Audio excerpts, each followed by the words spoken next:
Hi, and welcome back to our blog. I'm Kathy Schmidt, and today I'm going to share with you 5 simple ways that you can write a stronger offer and save money at the same time. They're simple strategies that we use every day with our clients to help them get more of what they want. So we thought we would share them with all of you. First of all, do you know when you're writing your offer, one of the things you will have to decide is how much of a deposit you're going to put down. That deposit is part of your down payment. So sometimes people will want to write a check for, say, $1,000. Maybe $5,000. But what if your total down payment is going to be $20,000? So imagine you're the seller and you're sitting and you're looking at an offer and you see a $1,000 deposit and then you see a total of $20,000 down payment. That down payment comes later, but the deposit is what goes into trust to show the seller that you're really serious. Now imagine that same seller with that same offer for the same total purchase price sees an offer come in with a $10,000 deposit or a $20,000 deposit. At the end of the day, those offers cost the buyer the exact same amount. There's no difference in the total amount of down payment they put down. But imagine if you're the seller, how that feels to you to see those offers. Which buyer feels more serious to you?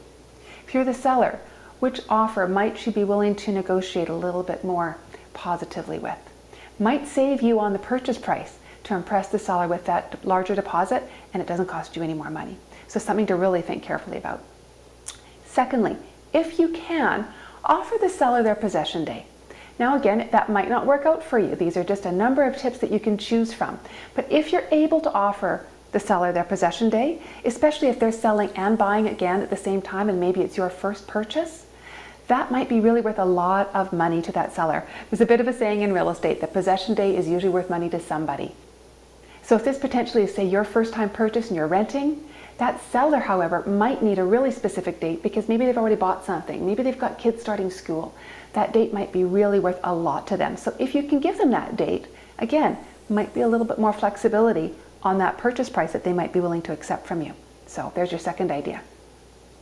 Thirdly, and this is really important, provide as quick condition dates as you can. By condition dates, I mean the time that you need to get your financing, the time that you need to have an inspection done on the property, or for you to review condominium documents. So normally, about a week is allowed. 5 business days is pretty common, and that's perfectly reasonable. But imagine if you've already spoken to your lender and you are completely officially pre-approved. All they need is to review that property information. You might be able to get a turnaround on your financing in 48 hours. We've even seen it happen in 24. What happens if you've got an inspection tentatively lined up for the day after you write that offer, as opposed to the day that conditions are coming off? Again, imagine you're the seller. The week between the time that an offer is accepted on a property and the date that all the conditions are removed is a busy week for you as a buyer. It's a very stressful week for the seller. They're sitting back, feeling a little powerless, waiting for you to do what you need to do.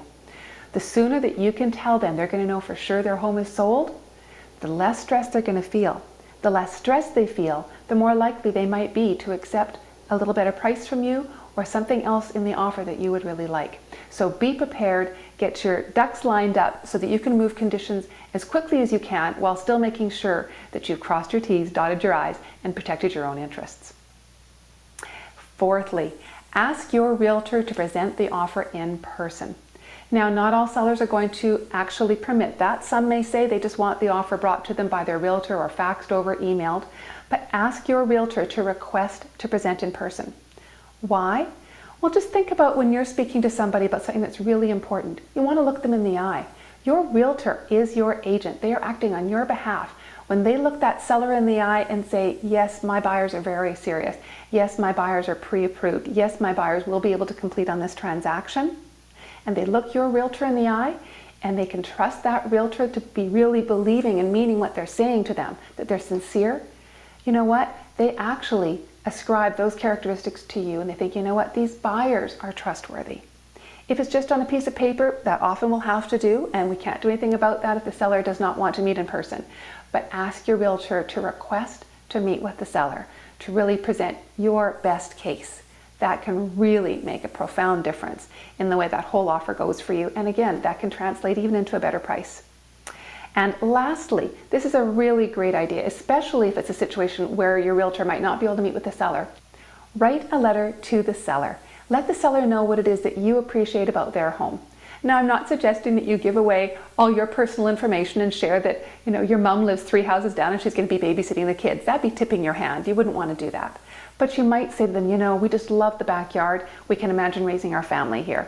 Or you might say to them, you know what, the park across the way is just so great. I can see, playing with our dog out there. Or it's just a beautiful neighborhood. I really appreciate the trees. Something positive, complimentary, perhaps something about a renovation they've done in the home. That can really make a difference, again, especially if your agent is not able to present the offer in person. So there you go, 5 ways to write a stronger offer without it costing you any more money and potentially saving you. So what are they again? 1, impress the seller with a large deposit. 2, if you can, offer the seller their preferred possession date or as close as you can.